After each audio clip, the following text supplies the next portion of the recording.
Welcome to the Schools of Excellence podcast, a place for insightful conversations about building sustainable schools of excellence. Join me each week as we explore the importance of leading with your values, creating impact, and leaving a lasting legacy. My goal on the show is to provide you with clarity, elevate your mindset, and equip you with practical strategies and inspiration. I'm Chanie, a proud mother of four, a former New Yorker, now savoring sunny Florida vibes. With a professional journey spanning 18 years across all levels of school leadership, I bring nuanced insight that delve into the intricate details of running a center, as well as the broader visionary aspects of leadership. Thank you for joining me for this conversation. Let's build a legacy of excellence together. Today's conversation really just came about because I've been talking to school leaders over the last several weeks, and really in the last 48 hours, a lot of people are talking about the challenges of immediate cash flow, optimizing their activity and their calendars because there's so many priorities that they have, and they're trying to figure out how to make sure that their activity is optimized for profit, and then also understanding your strategic advantage over universal pre-K. So let's start with immediate cash flow boost. Okay. Right. What's happening right now is the beginning of the school year has started. For some of you, it's several weeks already in. For some of you, you start after Labor Day. And so what happens now is a lot of leaders are looking at their budgets through a fine-tooth comb and really trying to figure out, okay, where can I cut without compromising quality? Where do I find cash right now? So I want to share just a couple of different strategies of how you can get cash in the door pretty quickly. So the first thing is you want to look at is actually picking up your registration fee. So this is something that was really interesting to me just to speak with leaders in the last 48 hours, how little people charge for the registration fee to register their child for preschool, for elementary school, for any school. So registration for a lot of people that I've heard is about $75 to like $100 registration per child.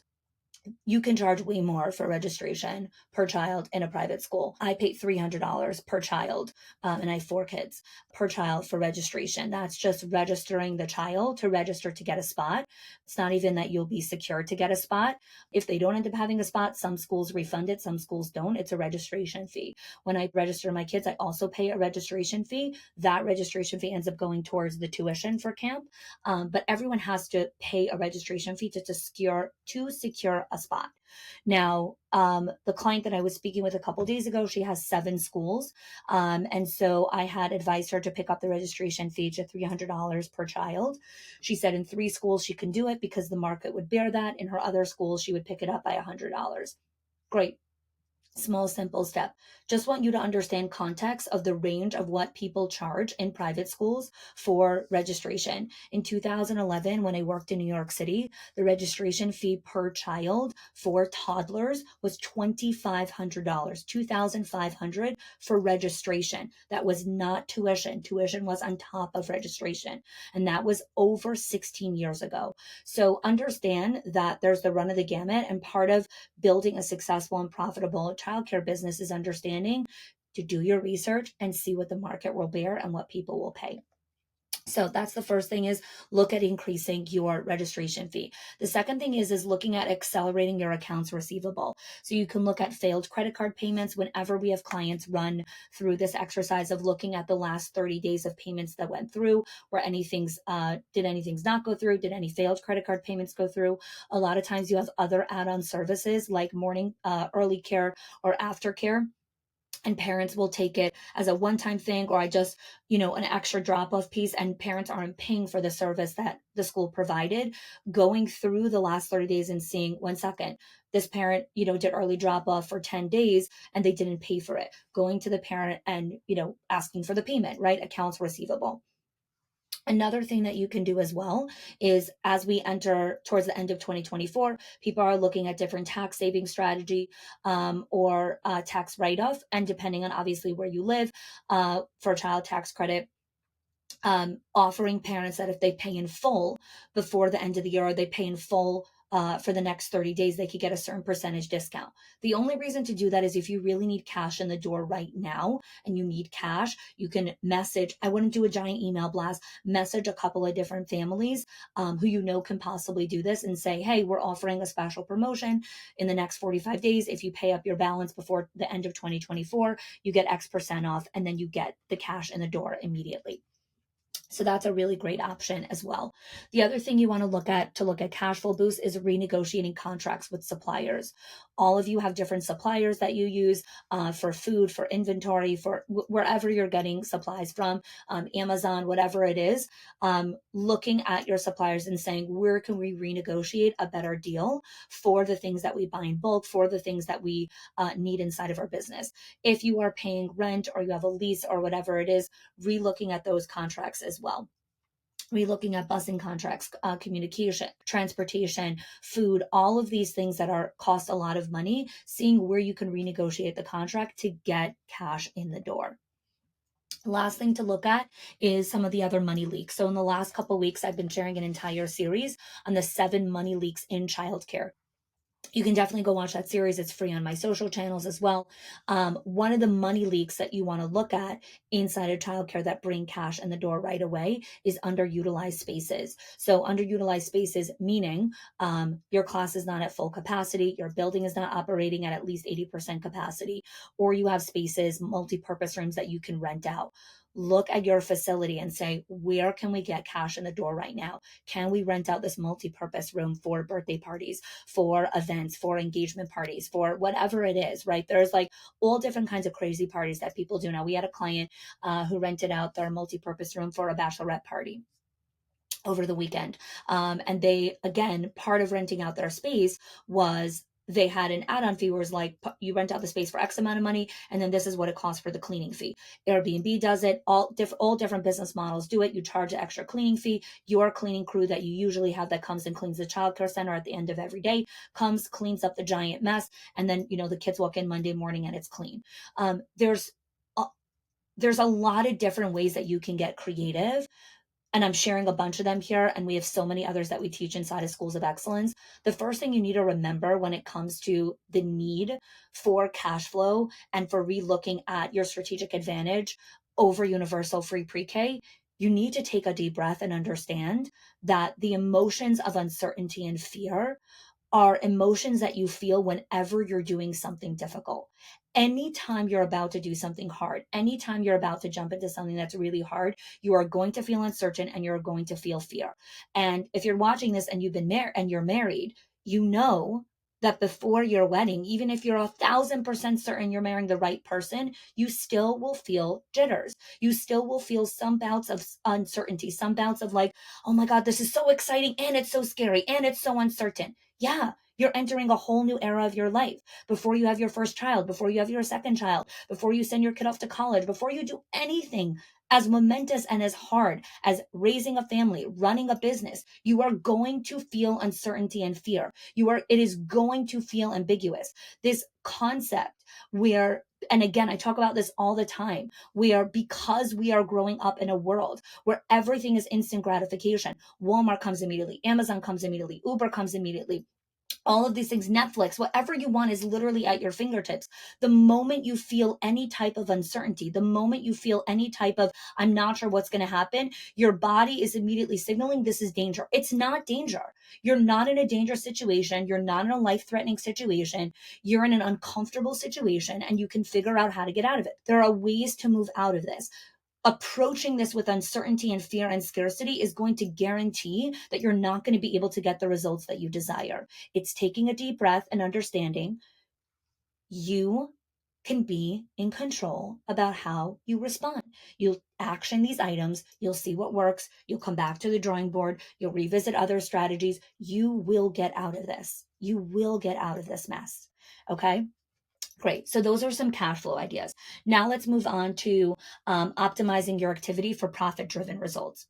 So one of the things that I talk about a lot when it comes to childcare, whether you're a teacher, a director, or an owner, is every single problem that you're experiencing inside of your role is a calendar problem. Every single problem starts with a calendar problem. When teachers come to me and they say, I'm having behavioral issues in the classroom, the first thing I do is I look at their schedule of the day.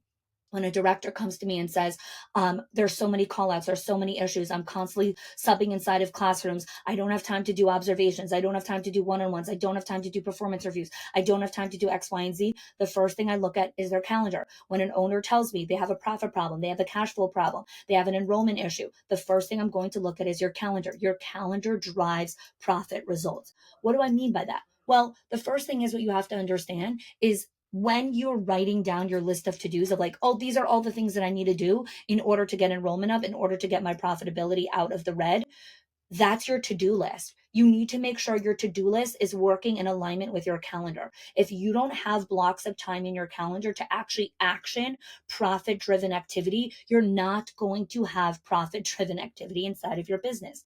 So let's talk about what that actually looks like. And this is applicable even for those of you that have wait lists. Wait lists are not designed in concrete. They're in the sand. They can blow in the wind in a second. One day you can have a wait list. 5 days later, the wait list could be gone. Do not rely on the fact that you just have a wait list and you have full classrooms. That's amazing. You need to make sure you're constantly doing activity that either drives enrollment or increases parent retention, short term, long term, right? So let's dive in. When you are trying to figure out how to increase enrollment, you need to first look at, and this is so basic, tours and first impressions. Is the person who's leading tours effective on tour techniques and understands how to close? They need to understand how to sell the product. Now, you can be like, I know how to sell the product. We do have amazing people that are running tours. We're still not closing. Okay, then let's look at the second thing. What is the product that you're offering? So and this ties into understanding universal free pre-K versus your private school. What drove parents to come to your center historically or until now was one particular thing, or maybe a combination of a couple of things. What's going to have them coming to you now and in the next couple of years or months is going to be something different. This is where you need to reassess your offerings. What is your actual offering in your childcare space? You cannot sound like everyone else. Then you're vanilla. You can't just say, oh, we have a small class size. We have a state-of-the-art facility. We have this, yada. I could fill in the blanks for all your websites. I could literally write everyone's website because everyone's website is exactly the same. How are you standing out? What is your differentiator? Truly, what is your differentiator? Really understanding that and making sure that you're positioning that offer properly. Let's go back to calendar. What does it mean to actually have activity in your calendar that drives enrollment? Prospecting and lead generation.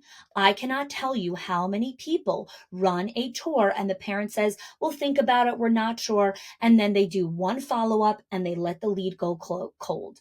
One follow-up is not enough. First of all, the fortune is always in the follow-up. Most families are not going to sign up at the door. After buying a house, tuition is your most expensive line item. Look at your own personal financials. You have your mortgage payments and then tuition payments, right? That is literally the second most expensive thing that parents are paying for when they're choosing private school. I didn't buy a house in 4 seconds. I didn't buy a house just after we sold the first house that we saw. No, we actually looked around. What is the best house for our family and our needs? Parents are going to do the same thing. Not just is this the most expensive decision that they're going to be making, this is their child. Your school is going to feed their child's brain for 9 hours a day. Your value system, your infrastructure, your belief structure, all of the ways that you train your staff, that teacher has access to my child for 8 hours a day. They talk to them, they engage with them, they make eye contact with them, they play with them, they sit on the floor with them. I am going to be unbelievably discerning about who gets to have that access to my kid, who gets to feed my child's brain. Going back to the piece of the strategic advantage, there are millions of Americans across this country that would never send their kids to government schools or public schools because of this reason. Parents make educational decisions for their child based on values. You think they're making it based on convenience or this or that. Those are all the surface level stuff. They are making this decision on values. What are the values of your school? Is that coming to the family? Is that coming to the actual Is that coming to the family? Is that coming to the actual prospect where now they actually understand, oh, this is what's going to be happening inside of this center. This is what's going to be going on inside of here, right? Understand the demographic that you're speaking to, right? And this is very city specific, state specific, county specific. Are you messaging to the families why your school is the best option for their child? Now, again, when we go back to the strategic advantage, you can't BS parents. You can't lie to them, right? And it's very important to understand that. Like, say the truth. Please have integrity. Now, what do I mean by that? I was looking at someone's campaign and they were talking about how sending your child there is giving them the best education. This gives them such an advantage in life. There is zero data to prove that when a child goes to a private preschool, now all of a sudden they're going to have an amazing education. They're going to get into this amazing college, and therefore they're going to have an amazing marriage, and they're going to have an amazing family, and they're going to have a great job. There's zero data to correlate that. People who lead successful lives and who have great jobs and build beautiful families are people of character and integrity and values, not which preschool they went to. Okay? Stop lying to yourself. It doesn't matter. It doesn't matter that you offer a premium educational experience. Why does that matter? Parent is not making the decision of like, oh, if I send them here, then they're going to get into this amazing college and then they're going to have an amazing life and amazing job. No. Sending their child to your preschool is not going to determine if they're going to get all of those things. Their character, their integrity, their values, their discipline, their consistency, and so many other factors that go along with that. So why is that important to understand? Because it stops selling. We have a premium educational experience. Talk about the values. When we were choosing a high school of where to send Mendel, we were looking at who is the leadership in that school? What is their belief structure? What is their value system? What is their philosophy? What is the end product of someone who graduates from this high school? Where do they go on for higher education learning? Where do they move on in life to? What's the product, right? What's the end result of someone who graduates from this school? What happens here? What's your technology rules? What is it? All of these things? Because guess what? You have access to my child's brain, their heart, their soul, their mind for hours on end. Now, the other thing that a lot of people will tell me is like, you can't fight free. Yes, you can. There are people who will never send their child to government schools, no matter what's going on in their budget. It doesn't matter what's going on in their budget. When we were raising our young kids in New York City and we were up to our eyeballs in debt, over $30,000 in debt, I did not pull my kids out of private school and put them into public school. I did not do that. We figured it out. We ate ramen noodles for a week. We had bread. I had cereal. We didn't have proteins in the house for several weeks because we couldn't afford it. It doesn't matter. It didn't matter to me because I didn't buy new clothes for like 3 years. It didn't matter. My kids are only going to these schools. So you have to understand the buying psychology of a parent who chooses private school and why they're choosing to send their child there. And they're ready to let go of other things that other people find super important, right?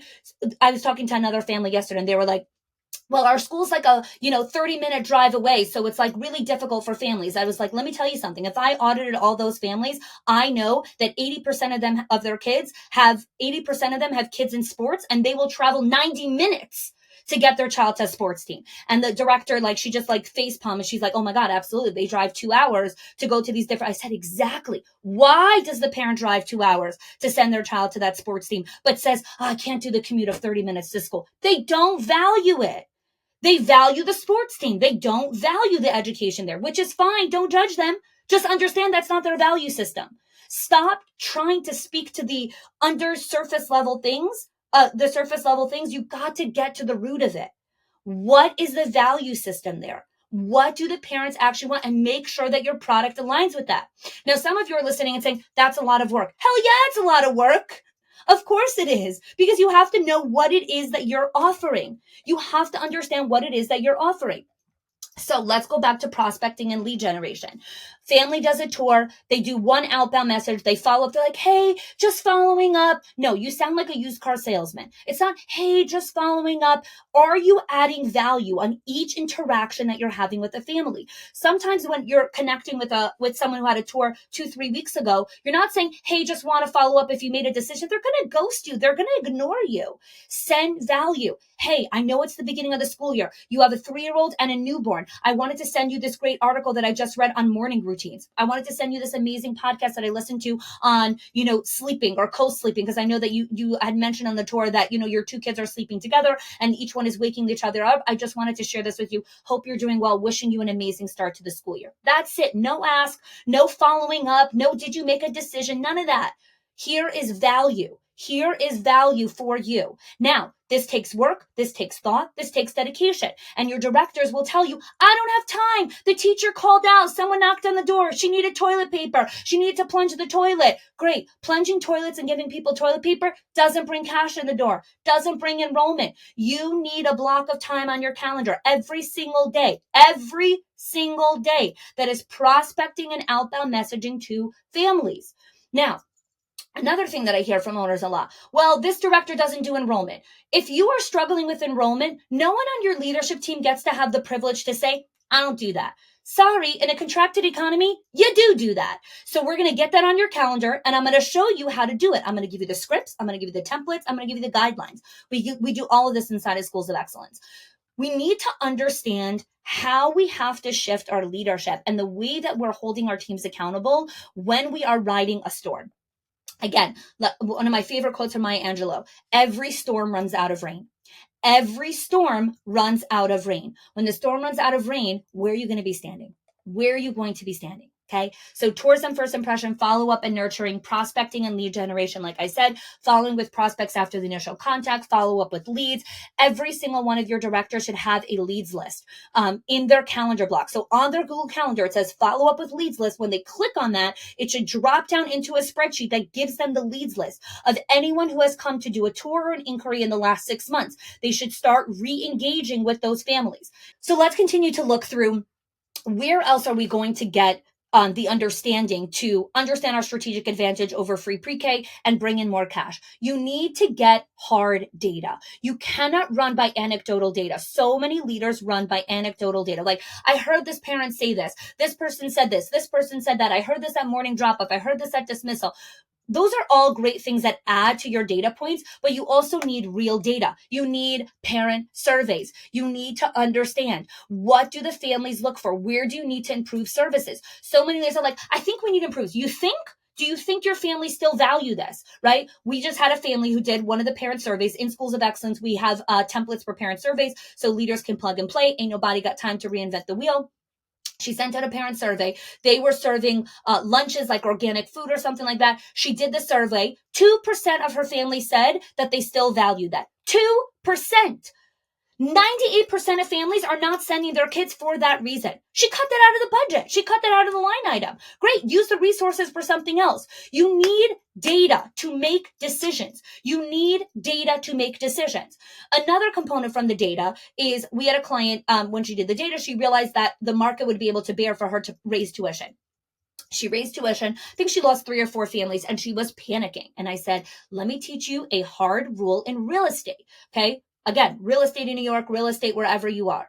When you own a building or a property, you should always have a 5% vacancy in your buildings. This applies across the board, but especially in like high places like New York City, San Francisco, LA, Miami, any of these places. Why should you have a 5% vacancy? If you don't have a 5% vacancy, you aren't charging enough.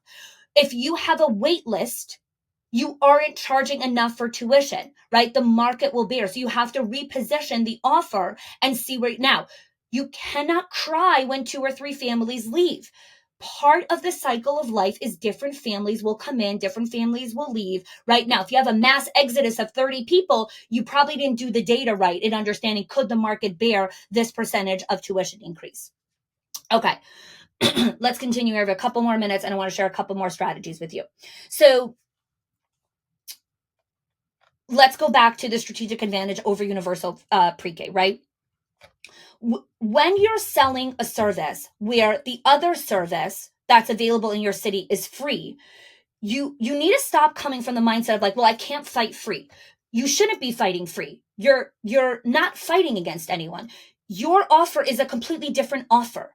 Someone who goes to choose to send their child to universal pre-K where there's 27 kids in a classroom with one teacher is a joke. It's a joke. 27 kids in a classroom with one teacher is a joke. They're not getting educated. It's a joke. It's a zoo. So this is not about you saying, well, we have a smaller class size and we have this and we have clean furniture and we use eco-friendly stuff and, everything is biodegradable and we don't use any single-use plastic. Like, you need to understand who you're talking to. Does the family even care about that? Right? Like, so I was talking to someone and she was literally, I'm like, does the parent care about that? I don't care about those things. I wouldn't send my child because you're doing, eco-friendly stuff. That's a great add-on, but I wouldn't go and actually open my wallet and pay because you're using eco-friendly stuff. That's not the reason I'm sending my child there, right? I care about who the staff are, what the school values are, what the curriculum is. What are you teaching my child? What is actually going on in that classroom? What is my child coming home with? Who are the other families inside of that my child is going to be friends with? That is what I care about. That's what I want to know about. Now, that is that particular school. You need to understand, what do your families care about? And far too many of you have actually no idea what your families really care about in this season. Values switch. Priorities change. People want different things in different seasons of life, in different chapters, depending on what's happening in the economic or political landscape. You need to do surveys. You need to do research and find out, what do your families want now? And is your product going to deliver that? Is your product going to deliver that? Okay. The other advantage to look at while this universal pre-K thing is going on is revamping your messages for your infant and toddler program. Really understanding how to craft compelling value propositions. Understand the value proposition for your infant and toddler program. What are you, do not be vanilla like everyone. We have a state-of-the-art facility. Everyone does that. Be specific. Understand what you're selling. Understand your product, okay? Highlight the benefits and the developmental advantages of sending their child to an infant and toddler program.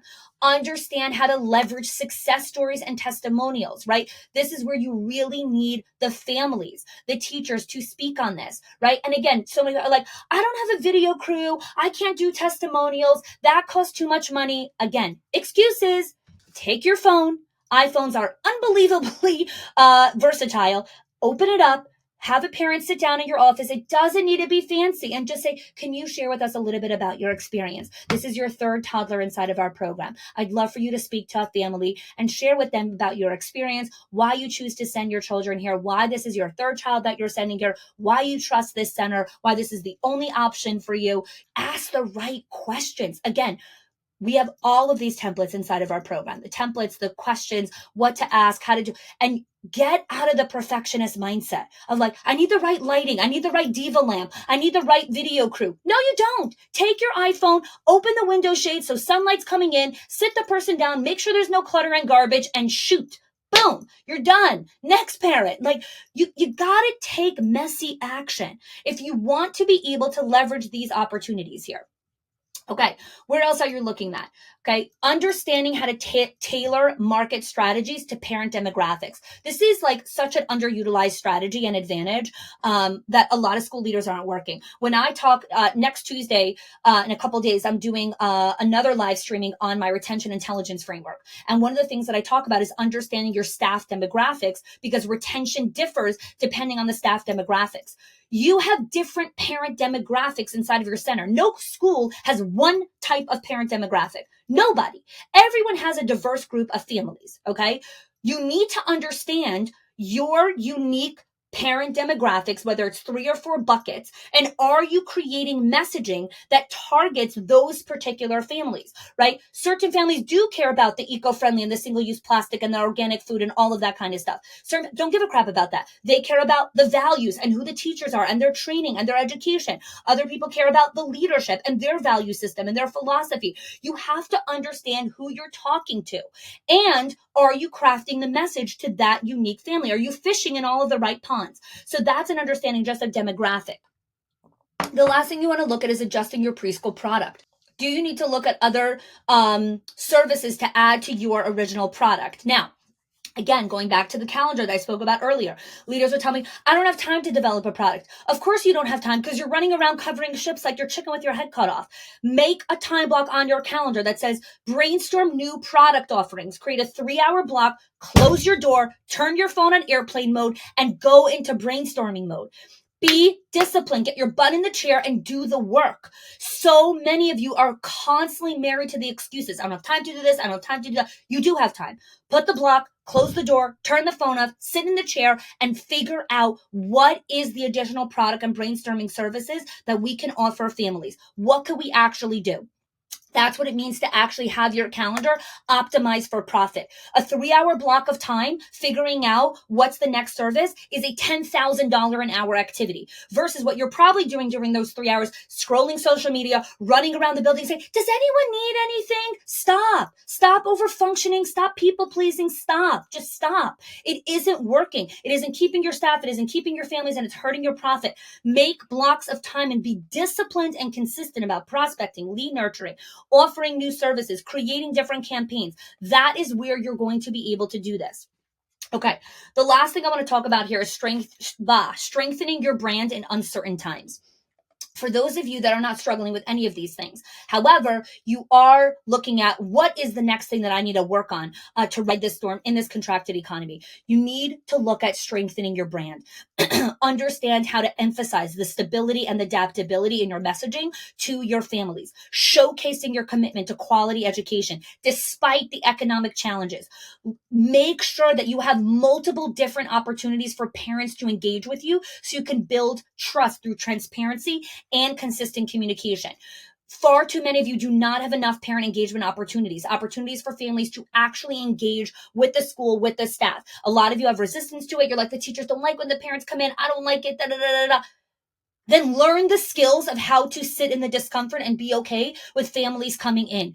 We need to create that relationship with families. Now, again, it's 32 minutes here. I shared like 40 different ideas, all these different angles. Take a moment and pause, go back and rewatch the replay and ask yourself, what is my next action item? What is my next action item based on today and how I'm going to ride the storm in the next 2 weeks? And then you reassess again. Put a block on your calendar that says reassessing the storm. What is the next thing that I need to do? Stop trying to do step 50 before you do step 1. Step 1, what is the first action step you're going to take based on all the different ideas here? I want to thank you all for joining me. We can all do hard things together. Our schools and our industry have seen the most unbelievably challenging times. 2020, now we're sitting over here.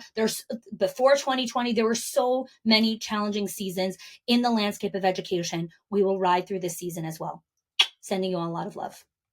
If you are loving the Schools of Excellence podcast and have gotten any value out of it for your school and for yourself, I would love if you can do 2 things for me. 1, subscribe to the show so you never miss an episode. And 2, can you please leave us a review? Reviews help other school leaders know that this is the podcast to learn about building a school of excellence. And I'd be so grateful if you can do that for us. Your help and support make this show be able to listen to by thousands of other school leaders around the globe. Thanks so much for listening and giving us your time and attention each week.